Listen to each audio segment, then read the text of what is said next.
Lindsay Christensen, welcome to Women's Wellness Radio. Thank you for having me. I'm excited to be here. Yeah, I'm excited to have you. I was doing a little research on mold and leaky gut, and I came across an article of yours. First of all, that's not a topic many people are writing about at all. And you had this really great detailed article. I just found you super randomly from a Google search, but I told my assistant, let's get her on the podcast. Cool. She's got some good stuff. She'll have some good stuff to say. And I noticed too, while I was there, you do some blogging for Chris Kresser, which is cool. Mm-hmm. Yeah, that's my main job right now. While I'm in grad school, is writing for him. So cool. Where really are you awesome living? Experience. I live in Colorado right now. I live right outside of Denver. Okay, cool. Yeah. So you studied biomedical science as an undergrad and nutrition, and now you're studying to become a clinical nutritionist. Did you get into all this originally for your own health, or did your health kind of go sideways afterwards? In college, which is when I started to get sick, my freshman year, I was already on like a health sciences career track. I was in a pre-physical therapy program for undergrad. So I knew I wanted to do something with health, but it changed dramatically once I went through all of my own health experiences. So kind of at one point I looked into naturopathic medicine and acupuncture and all sorts of different things. I'm interested in it all, but landed in clinical nutrition. It's what I'm really passionate about. But I blog about a bunch of other topics too, like mold illness. Like that's how you found me. So yeah. Yeah, and I think your approach. I mean, not that to say we've never heard of a nutritional approach, we've never heard of ancestral health, but I really like that you are taking what is a pretty complex topic of mold or Lyme disease that we'll talk about, and you're saying like, well, you can kind of simplify it with this like simpler template, but you're also still pretty aware. You're not just like, oh, just eat a healthy diet. You're really aware of what foods have mycotoxins, and you're getting into some really great details. So yeah, it's fantastic. So yeah, let's hear about your story to ill health and how you recovered. So it all began when I was about 18 or 19 years old. So right at the beginning of college, my second semester, I began to deal with chronic fatigue. At the time I was in a very rigorous program, so I felt like I was just tired because I was so busy, but I also started to have other bizarre symptoms, really terrible insomnia, like waking up 10 times a night, like tremors and like tingling in my extremities and things, which, I later learned could be signs of either Lyme disease or mold illness. But I also began to really socially isolate myself, which I learned is another symptom of both of these illnesses too. So eventually the fatigue got so bad that I couldn't do college. I couldn't go back to college. So I was at the University of Iowa, and I ended up moving back home to Illinois to live with my parents, and things just really escalated from there. I was having blood pressure problems, so like blacking out when I would stand up. A lot of just really, really weird symptoms. And it took about 3 years to get a diagnosis of Lyme disease. So much of my late teens and early 20s was kind of a blur of just visiting doctors and just on a daily basis trying to push myself to keep going. So Lyme disease was my first diagnosis that actually made some sort of sense and helped a little bit. And I pursued treatment at several different clinics for Lyme. It wasn't really making progress I wanted to see. And in the meantime, other things were getting worse, like chemical sensitivities, gut issues.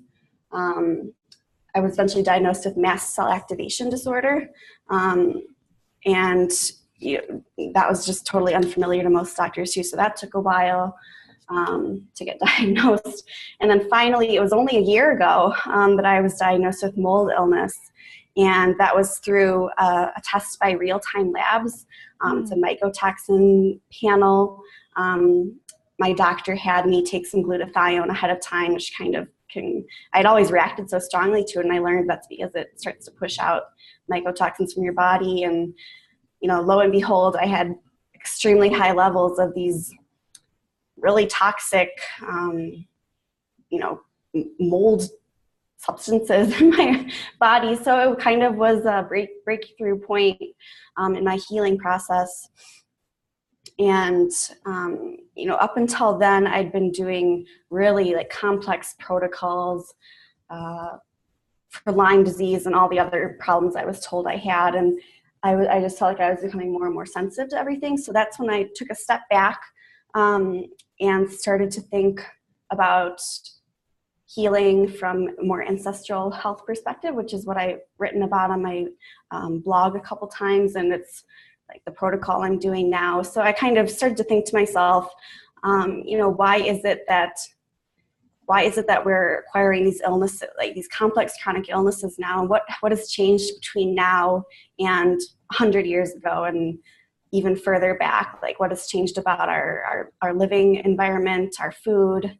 And I've been following a paleo diet for several years and just learning about like the ancestral health perspective and evolutionary health, which is, looking back at how our ancestors lived and using that knowledge to inform our own health practices in the modern day. And it really resonated with me.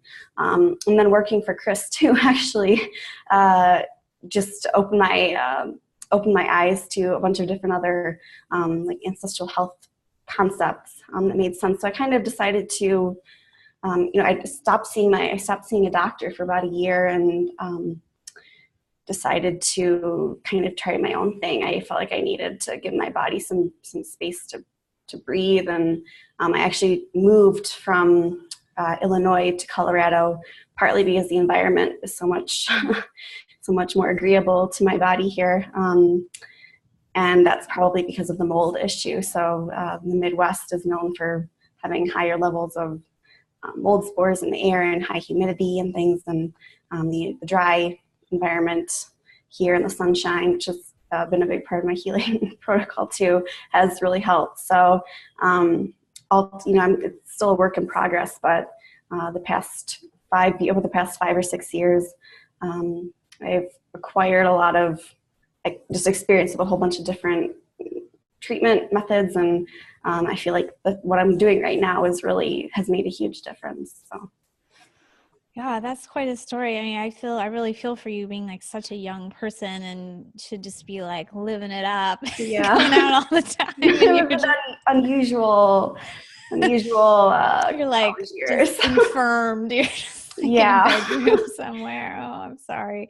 And I really admire you too for being persistent. And this is what I tell our clients, and I have to tell myself because I'm dealing with my own chronic condition. It's like you just have to kind of like pick yourself up and keep looking for answers and keep being curious. And I'm sure you spend a ton of money going to all these doctors. I totally agree with you too. Like often us in natural medicine world tend to like want to give a ton of supplements.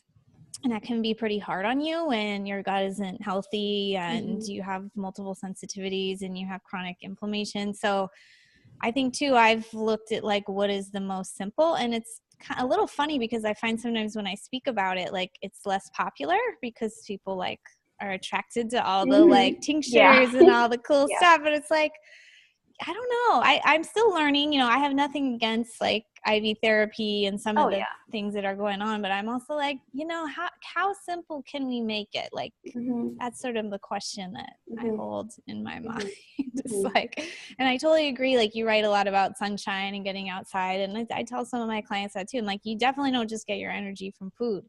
You get it from having great experiences and being outdoors and fresh air and all that. So I think we do sometimes in our culture like focus too much on the food. Food is great. Food is really important, but it's also your environment. I mean, you and I got sick from environment.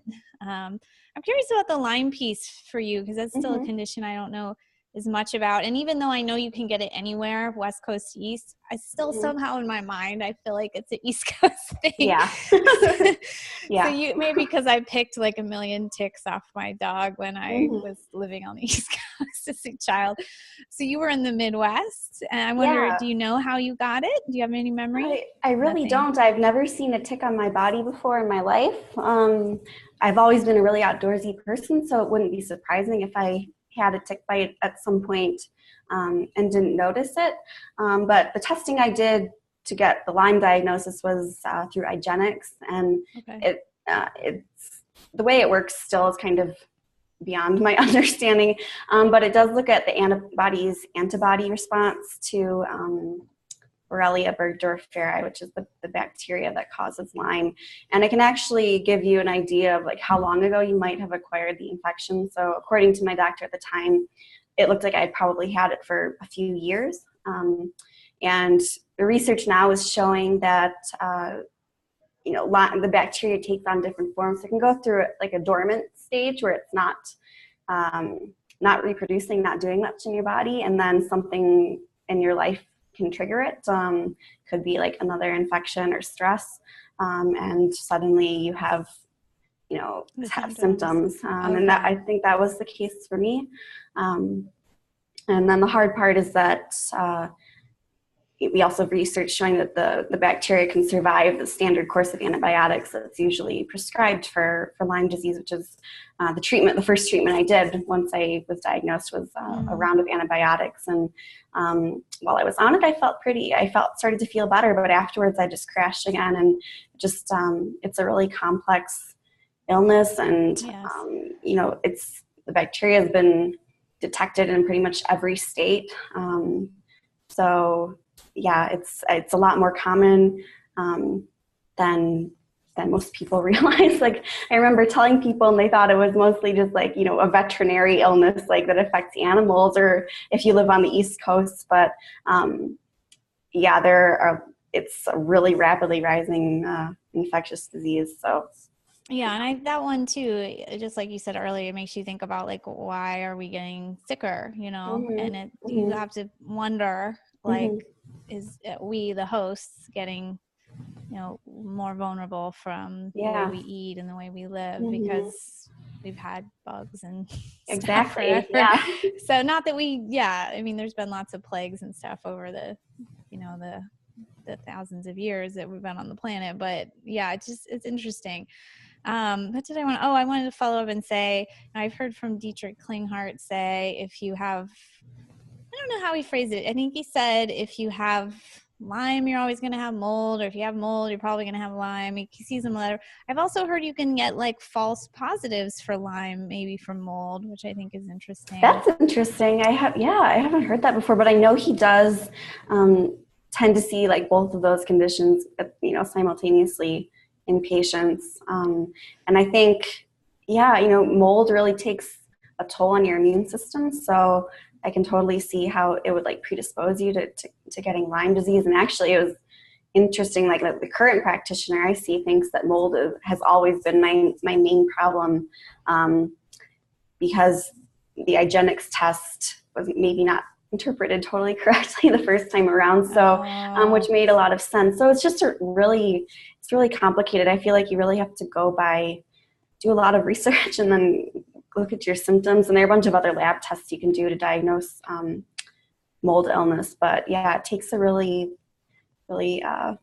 astute practitioner to know what they're doing. So yeah, it's still pretty specialized field. Like, I'm learning a lot about mold. I'm still not super knowledgeable about Lyme. So I think there's people, it's common to have just these gaps in our knowledge. And yeah, it's so complex. Like, I think mold is such a dysregulator of the immune system that it allows so many other things to grow and flourish. Yeah.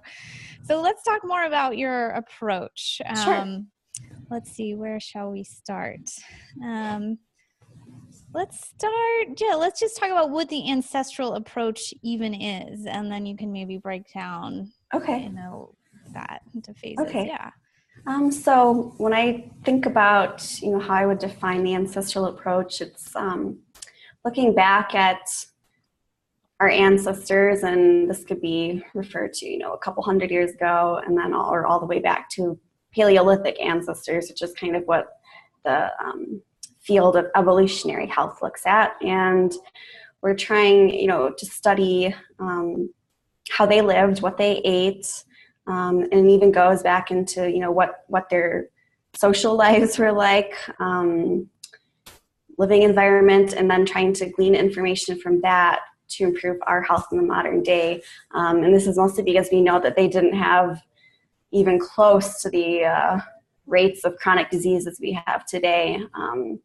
And when we're talking about chronic disease, and I'm not just talking about like Lyme disease, but like, obesity, diabetes, those are the main topics scientists are researching. But I realized, Lyme disease is a chronic disease, and, mold is a chronic disease. And what all these conditions have in common is, chronic inflammation, immune dysregulation. So I felt like by looking at, for my job, I would do this sort of research. So I started to feel like if I looked at this research and the practices of our ancestors, how could I make connections and use that information to help improve my own health, even though I didn't have like a diabetes or something, but to help with Lyme disease and mold illness. And for me, that's included changing my diet. Circadian rhythms, balancing my circadian rhythms has been huge, and I really didn't get into that until just a couple years ago. But I feel like that's super important. I'm a nature person, so nature has been a huge part of my healing process, including getting sunlight, lots of fresh air, and then earthing too has helped me a lot. Let's see, what else did I put on here? And then I use other practices like sauna. Actually, sauna has been used for a long time by humans to improve their health. And I have an infrared sauna, and that's been a huge piece of my healing puzzle. And then I do use some botanicals, not a ton, but some that have really helped me. I was so interested to learn that even Paleolithic people used clay and other types of binding agents, and they would just kind of like intuitively know to take these things if they're feeling sick or just as a part of their culture. And now we know that binding agents, which refers to like clay or activated charcoal that bind toxins in the gastrointestinal tract, can help detox mold. So I was shocked to learn that people knew to do these things as well. And then another thing that's really helped me is fasting, which I've learned has been, part of many cultures for all of human history. So fasting can have really interesting effects, really great effects for reducing inflammation and boosting your immune system and things. So those are some of like the main ancestral type of practices I've done. And sometimes it's like shocking to me that, not just taking a bunch of supplements, but just like doing these lifestyle changes made a huge difference. And it's made a big impact in my health. Yeah, I totally agree. And I think people like want to make it complicated, and then a bit that's just a reflection of our like modern nature of like just like wanting to always get more information, and it's not always how it works. Like you said, like just doing some of these simple things. How do they find out Paleolithic people use clay? Is it like in their bellies? There's some so we have like anthropological research. So like, I guess it would be findings at like archaeological sites. Okay. And also like, the last few groups of hunter-gatherers that exist on the planet have been studied. And I think some of those groups use like charcoal or like charred wood and clay and things. So I just found that super interesting. Yeah, and animals will eat it too. Instinctively, exactly. Yeah, I've read. So yeah, you know, I come from a Chinese medicine background, and some of the like history of how it all got invented was just like living intuitively with nature, which sounds like what? But I think, yeah, there's something to it that we've lost, and now we live in these homes that have become toxic to us and everything. So we just kind of lost that connection. Well, let's dig into these areas a little deeper. Sure. Tell us how you eat. So I used to eat a pretty low carb, strict paleo diet, and I've since added back a few things, but mostly what I stick to are like clean protein, like grass-fed meats. I splurge on that. Like organic poultry. I try to eat wild caught fish like salmon or sardines at least 3 times a week to get those omega-3s, which you know are so important for reducing inflammation, especially for people with mold illness, which is so inflammatory. I like to do that. I eat a lot of vegetables, both raw and cooked. A problem that can be pretty common for people with Lyme disease and mold are blood sugar issues. So I stick to pretty like lower sugar fruits like berries and apples. And I do eat some starchy vegetables, sweet potatoes. I do eat some gluten-free grains now too, but I'm always gluten-free, and I don't eat dairy. Those I've personally found to be the most inflammatory foods for me, and I know it's common for many people nowadays, people who self-experiment with their diet at least. So I try to avoid those, but pretty much like a paleo template with some like buckwheat, which is the gluten-free grain, or quinoa, and some nuts and seeds too. So it's a pretty paleo-ish diet. But then also I try to focus on keeping it pretty low in mold. So that adds another interesting dimension.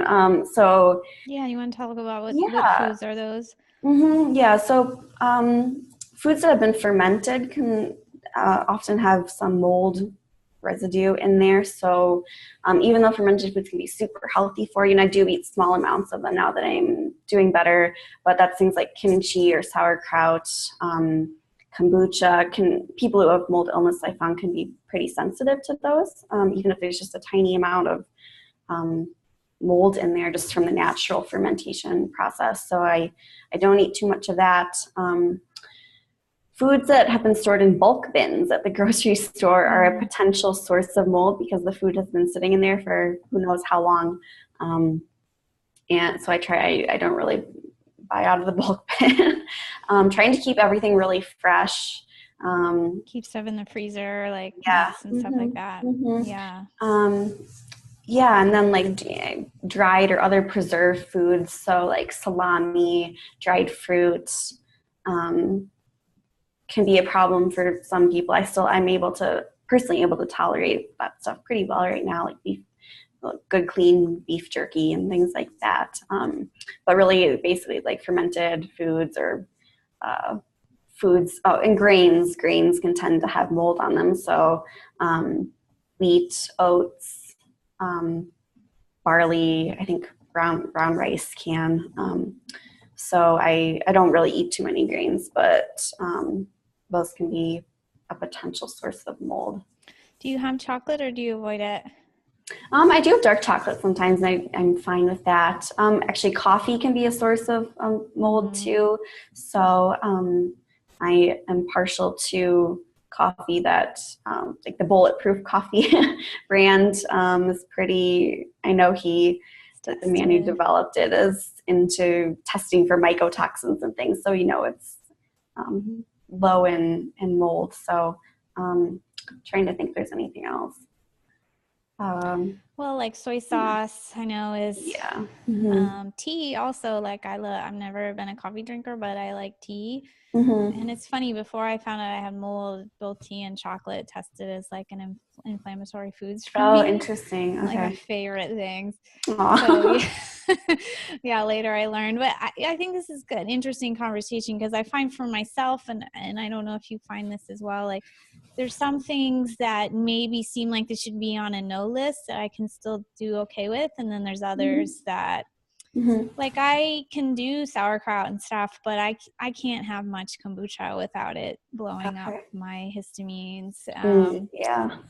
Soy sauce is trouble for me, even if it's like gluten-free. Trying to think what else. Yeah, I definitely avoid dairy, and sometimes if I do try to have like a little Parmesan or something, I'll get a big headache. I'll feel really poisoned. So I think it's important to realize like nobody's making us do these diets, right? It's like a choice, and if you want to just go ahead and try like, oh, how's this chocolate gonna go today? You can do it. And it's funny, I almost feel like I haven't bought the Bulletproof brand chocolate yet. I know they have a chocolate, but like I think sometimes like it depends on the chocolate for me, and then just sugar in general like can really blow me up.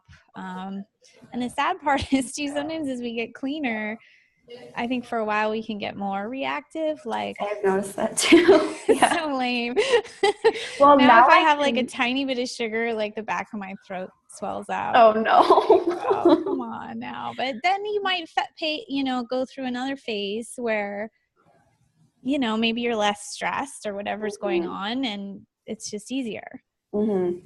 Yeah, I've noticed actually I need to write an article about this, but I've noticed that as we become more diligent about our food, or more aware, I guess, of what we're eating, I feel like we can become more reactive almost because of like the psychological state we're in. Like if we're worried about I've noticed this myself. I don't know if other people have, but if I'm really concerned that I'm going to react to food and then I eat it, I'm like guaranteed to react.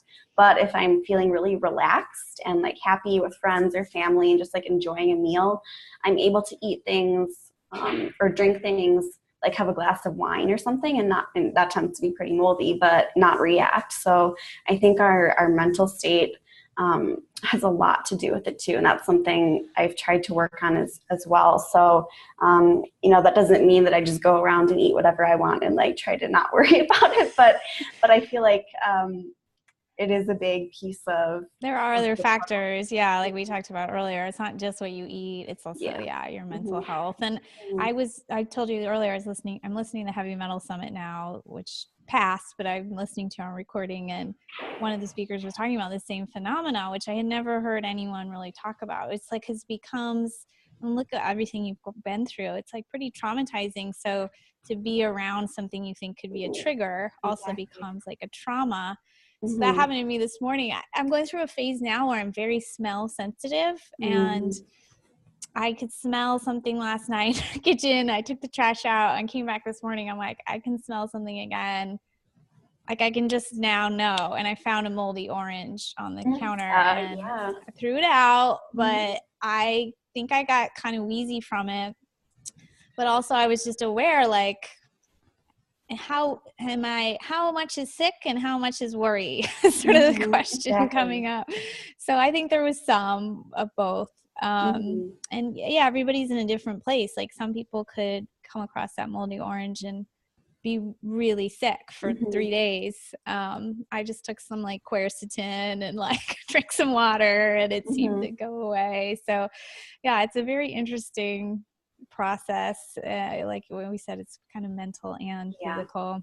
Let's talk about the circadian rhythms and maybe just describe. People probably heard of that, but just maybe describe again what that is and how you've. I guess I'm going to give you 3 questions at once. What it is, how is that disrupted in things like Lyme and mold potentially, and then how did you rectify it? So basically, our circadian rhythms they're like our internal cycles that take place in our bodies around every 24 hours, and they're controlled by. Without geeking out too much, they're controlled by like our DNA, and then by different like cell signaling molecules in our body, and they control in cycles like our sleep-wake cycles. That's the most common way people have heard of circadian rhythms is when you have jet lag from traveling and you're sleeping at weird times and waking up at weird times. It's because your circadian rhythms have been thrown off. So.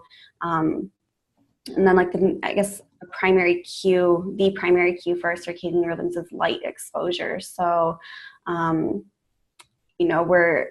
our ancestors until the invention of the light bulb and electricity. We're living in with the rhythms of nature. So like the sun rising, the sun setting, not being exposed to light at all different hours. And that's one of the main ways that our circadian rhythms are thrown off today, is because we can be exposed to light at any time within the 24-hour cycle that our circadian rhythms are running.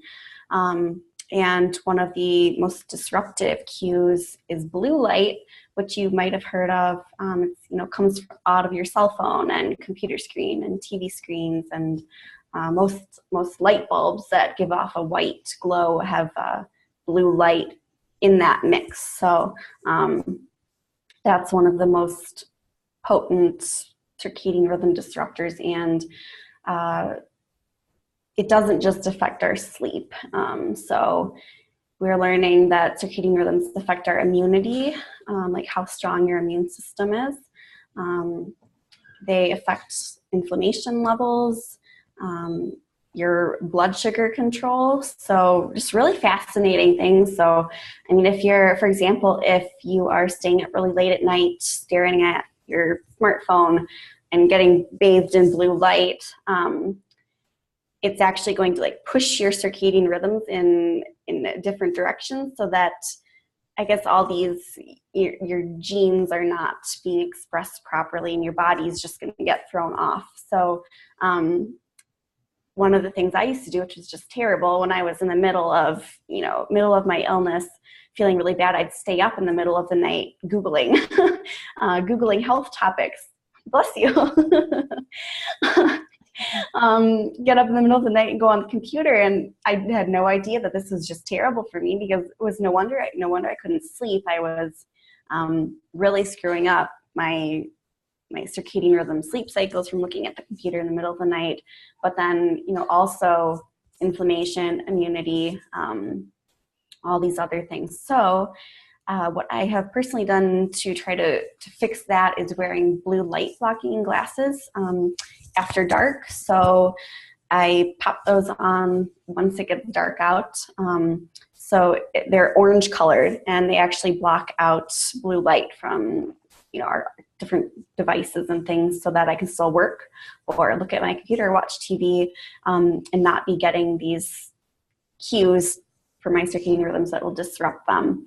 And then another thing I've done more recently was actually to change the light bulbs and a bunch of the lamps in my house. So regular like white LED light bulbs or incandescent light bulbs have blue light within the spectrum that they emit. So blue light is just part of that white light, and that can disrupt your circadian rhythms too. So I purchased some amber colored incandescent light bulbs, and I popped those in the lamps in my bedroom, and then like the hallway near my bedroom, and actually the bathroom as well, in case I get up at night. And that has made a really big difference. Like I notice when I turn off the regular lights and just have those on at night, I'm able to fall asleep much better, much more quickly. And also it really induces like a sense of calm. And white light, I'll notice if I turn on a white light, I start to feel like revved up again. Like that's basically the light telling me that it's daytime. So, do those bulbs have a special name besides amber? I think I put them on my website. I'll try. Okay. I could send you a message later with the name, but they're basically like old-fashioned looking light bulbs. I think they're like Edison bulbs or something they're called. You can actually see the little filament in there, and I don't know if it's the glass or the filament itself just produces amber light. So amber light is like the opposite of blue. So it helps us start making melatonin at night so we can fall asleep. It doesn't disrupt your circadian rhythms. So I've really been getting into that and kind of like syncing my sleep-wake cycles, help me get rid of the insomnia, and just feel like more energetic during the day and things. So, and I was introduced to this through the work of Dr. Jack Kruse. So I'm a fan of his work, and I credit him with, making me aware of this issue, because no other doctor or healthcare practitioner had ever talked about circadian rhythms with me. So that's been. There's so many concepts to like weave into your life, but also when you have, I just think it kind of plays in that when you have mold, you often have a Marcon's infection in your nose, so you make less melatonin. So that I think that like kind of can factor into for a trouble sleeping. Oh, I wanted to share something interesting I heard from you, or heard recently, which is like, it was also on this heavy metal summit, and they were saying that these people do kind of like energetic testing, and they were saying that they find that people are actually like going to sympathetic mode from sunlight now, which sounds really odd, but I think it's like like they're just exposed to so much light that's like fatiguing their system with the blue light and the daytime light. Then when they go out in the sun, the body like can't. That's really interesting. It's crazy. I've heard, I think I've heard that too. Yeah, because the light does affect like our nervous system. So blue light will actually increase cortisol if you're exposed to it at night. So how people with chronic fatigue will often have like low cortisol in the morning when it should be high, and then it's high at night when it should be low, to get ready for sleep. So yeah, it does have.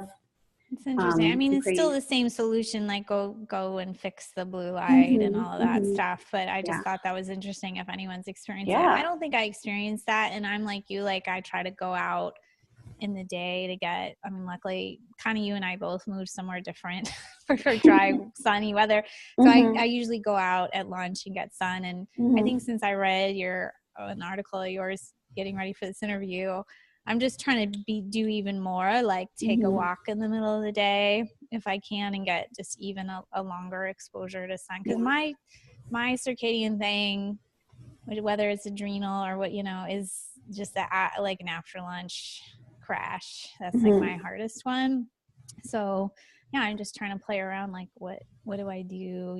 I'm taking adaptogens, I'm getting sun. Sometimes I just lay down too, to give a little bit of complete rest before I try to re-engage. Also, electrolytes, I think, have helped me quite a bit. They kind of balance that. Like you were talking about, you would faint. And when we have mold, I just learned this recently too, that we pee more. We have so we're peeing out the minerals and the electrolytes that we need. So we're in this like constant imbalance. We need those electrolytes for energy. So that was one, like you said, the circadian rhythm. Like I really missed the electrolyte conversation for a long, long time.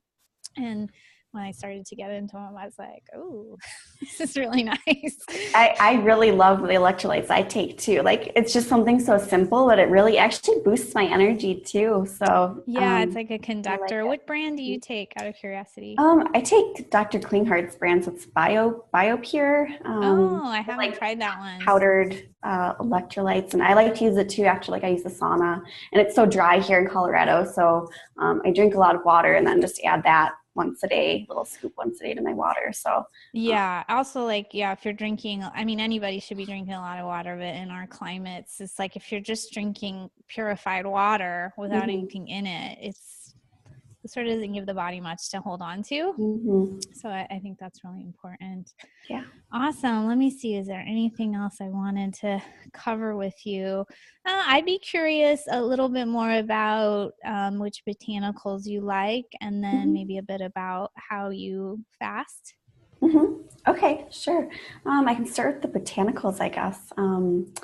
So I like adaptogens. You mentioned those. So I like rhodiola and cordyceps. Rhodiola and cordyceps are actually both good for Lyme co-infections too. So I recently did some blood work to see if I had a mycoplasma infection, which can cause shortness of breath. I was experiencing this past summer, so I didn't address it for a while, and just did that. So I started those two, and I really like olive leaf as well. So I like to make olive leaf tea. That's like antifungal, antiviral, antibacterial. And then I also like to use, just with my food, a bunch of different spices. So like cinnamon for helping with blood sugar control, garlic as an antifungal, and just like onions, other vegetables in that group. And then I am taking one supplement that I really like that I just started called Candilim for eliminating Candida. So that was a big problem for me with all the mold issues, and it's like essential oils and then like fulvic and humic acid, I think. Oh yeah, I've been taking that too. So I really, really like that. Usually for a while I was so sensitive to botanical things I couldn't take any. Well, that's been getting easier, so I started taking those things, and I just try to I don't take things every day. I try to cycle my supplements and the binders I take too, which I have to take for mold. So I'll do like activated charcoal and clay and modified citrus pectin like 4 days out of the week. So I'll take like 1 scoop of clay and 1 scoop of pectin one day, and then switch to charcoal or whatever the next day. And then on the 3 days of the week where I'm not taking binders, I work on replenishing my minerals, since the binders can, bind up stuff we need to, like zinc or iron, things like that. So, and then I try to take the herbal things on the days I'm not taking binders. So I just try to cycle things. And that's an interesting idea. Yeah. Mm-hmm. Okay. I know there's something I saw on your site and now I forget what it is. It's like a flower that's like antifungal. Oh yeah. Cystis maybe? Yeah. I had never heard of that. Yeah. That's a biofilm breaker. So it breaks that. Biofilm is, I'm sure you already know, but like when bacteria form communities, it could be in your gut or like in your sinuses, and they'll form these communities with a film layer over them that protects them from antibiotics or antimicrobials. So if you have a bad biofilm problem, cystis actually helps to break that up. So, and it's also great for dental health too, surprisingly. I learned that from a clean heart practitioner I saw. I had some dental issues, and I was told to make like a tea out of cystis and to swish with that a couple times a day. So I do that. And it helped with some gut issues too. So that's the good one. It's like definitely a multi-purpose herb. Mm-hmm. Cool. Okay. So yeah, these are great tips. And I love how you separate the days, or I just want to tell people if you take a binder the same day as herbs, you at least want to separate the dosing. Although I will say I have sometimes had to take like a supplement the same time I take a binder. Mm-hmm. Yeah, it's hard. Really work. It's not a total waste, but yeah, I think that those are all really great. I wanted to mention that olive leaf is something I've been getting into just in the last 6 weeks for because I have Epstein-Barr, and I had used olive leaf before, like when I got a virus, but I had never put it together to like actually use it for Epstein-Barr, and I think it's dynamite. I think it's a really strong one. And then the cinnamon, I'm starting to research essential oils for biotoxins, and cinnamon is like right up there. So it's not just for blood sugar. I know I've seen in your blog you mentioned using like rosemary and thyme, and those are also very good. So I'm starting to get deeper into the essential oils, and so many essential oils are antifungal. But just kind of figuring out the ones that are very specific for this. Awesome. Okay, well, tell us about how you fast. Okay. So I like to practice intermittent fasting, which is where you like restrict the amount of time you allow yourself to eat per day to a certain window of time. So like, for example, I'll have dinner at 7 p.m. and then I'll fast until 10 a.m. the next day. So I'm getting in a nice chunk of time for fasting. At 16 hours is the goal, actually. I guess a lot of the research shows that the most health benefits appear when you fast for at least 16 hours. And the idea is that when you're not constantly taking in food, you're giving your body a little bit of a break, and it actually allows your immune system to kick itself into gear, and it's actually really great for reducing inflammation too. And inflammation is a huge piece of the mold puzzle. So I've been I used to do it every day of the week, but that got to be too much, especially with some adrenal issues. So if you have like really bad blood sugar issues or adrenal issues, I don't know if I'd recommend like skipping breakfast, but with the intermittent fasts. But for me, it made me feel great. So I do it like a couple days out of the week now. And then I'll eat, from 10 or 11 a.m., have one like lunch, and then I'll have dinner around 7. So I'll have 2 meals a day on the days where I'm doing intermittent fasting. There are other ways to go about it too. Like I know some people advocate just doing significantly reduced like calorie intake on 2 days of the week, like limiting it to like 500 to 700 calories, and then just eating regularly the rest of the week. That's something I haven't. Pretty low. It is very low. That's something I haven't attempted because I feel like I need to eat in order for my brain to work for doing everything throughout the day. But it's an idea. Some people like that. And then I was curious because I was sort of, not to say I was testing you, I wanted to see what you'd say because I just, as a women's health practitioner, have my opinions on it. And as a person who has like kind of wonky blood sugar and adrenals, so I do some, but it's pretty gentle. I don't get really into like, I know for some body types keto might be good, but I just find I almost get a little mental too. I probably said it before on the podcast, like if I start thinking about how I'm like not eating and like what's like, I start to like suddenly care about my weight and like it kind of makes me a little mental. But I can do some like I think the early dinner is smart, like not eating late at night unless your blood sugar is so wonky that you have to eat something late at night. And then I'll do a coffee enema usually at least one day a week, so then I'm not eating in that morning. So that feels really easy to not eat then because you got all this energy anyways. So I think what you're describing, I would agree with. Like, I think it's pretty moderate what you're describing. And I would agree that I do feel better when I just eat a little lighter in general. Like I was just on vacation, I was eating out and eating like way too much and it just felt so gross. So now I'm sort of on this phase where I'm just doing more juices and I still eat. I think when you're sick, you often do need protein a few times a day and you need some carbs, but just eating lighter, most of us don't need as many calories as we're getting. Right? Yeah. Awesome. I feel like I could just like pick your brain all day. But before we talk about your resources, is anything else that I missed or that you want to sum up? I think we pretty much, I'm looking at my notes, I think you pretty much covered everything. I am glad that you just a second ago mentioned the not eating too late at night. That reminded me that's another circadian rhythm related thing. So eating too late at night can throw your rhythms off too. So I try to eat dinner around 6 or 7 p.m. and maybe sometimes have a small snack before bed, but then not eating too late is another interesting thing.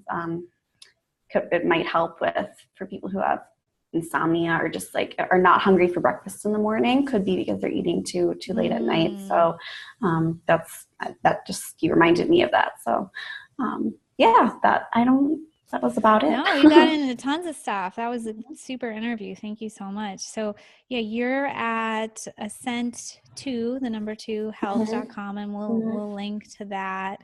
You're on Facebook and Instagram at the same name, Ascent to Health. Do you want to just describe a little bit about your resources and what you offer? Sure. So through my business, Ascent to Health, I offer health coaching right now. And that's kind of more broad spectrum than the nutritional consulting I offer. So while I'm finishing my master's degree, I'm doing nutrition consulting, which I'll eventually transition to clinical nutrition services.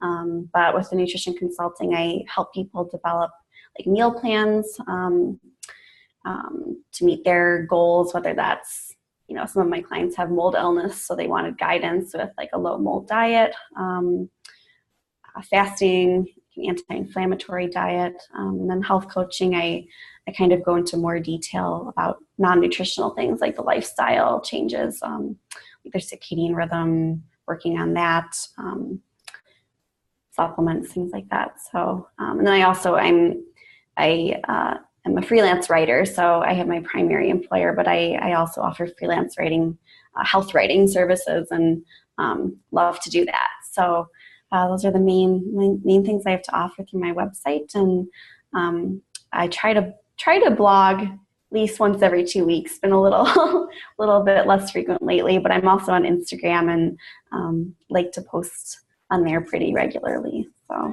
nice. When do you graduate? 2 more semesters, so it's going to be December of this year. Okay, gotcha. Awesome. Well, yeah, we're looking at hiring Lindsay because she's like such a great researcher and just putting a lot of like real thought into things, which I really love it. I think our space, really the more the better of people talking about health, because we all need to hear about it. But I really appreciate the people who are like not just like hearing what's out there and just regurgitating it. Like you just also have to kind of process that and make it your own. And I think when you have these more advanced health challenges, it does kind of force some of that processing. Yeah. So yeah, I really appreciate even at your young, tender age, what you're offering to the world. It's really great. Awesome. Well, thanks again, Lindsay. And we'll keep in touch. Thank you so much for having me.